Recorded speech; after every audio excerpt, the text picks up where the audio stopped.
এই যে আপনাকেও কয়জনকে তো নিয়ন্ত্রণ করতে কি রকম ঝামেলা হচ্ছে দেখছেন।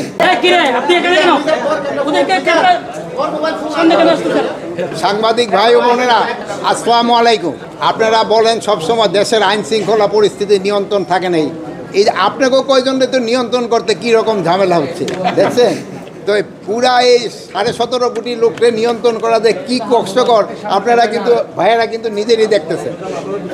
আজকে আমরা এখানে আসছিলাম, মেইন আমাদের পয়েন্ট ছিল যে মাদকটা কিভাবে নিয়ন্ত্রণ করা যায়। মাদকটা আমাদের এই সমাজে বান্ডেল থাকলে প্রতি সেনমানিতে টাকা বাঁচবে। বিকাশ সেনমানি বান্ডেল কিনে জিতুন প্রতি লেনদেনে। বিভিন্ন জায়গায় বিভিন্ন লেভেলে ছড়াই পড়ছে। এটা নিয়ন্ত্রণ করার উদ্দেশ্যে আমাদের আজকে সভাটা।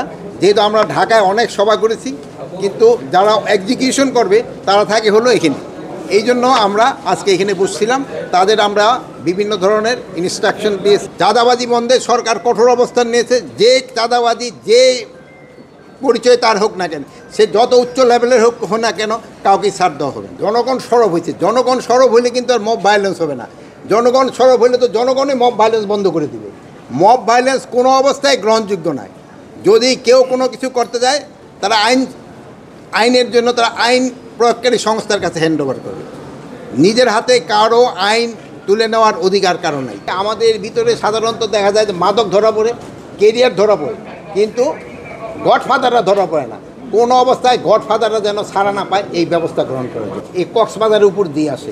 এই জন্য আপনাদেরও একটা কিন্তু বিরাট দায়িত্ব রয়ে গেছে এই মাদকটা নিয়ন্ত্রণ করার জন্য। আপনারা যদি আমাদের সাথে সহযোগিতা করেন, এটা কিন্তু মানে সবটা আপনারা আল্লাহর কাছেও পাবেন। এটা কিন্তু একটা আমাদের সবার দেশবাসী একটা পবিত্র দায়িত্ব, কিভাবে মাদকটা নিয়ন্ত্রণ করা যায়, এই সমাজ থেকে মাদকটারে উচ্ছেদ করা যায়।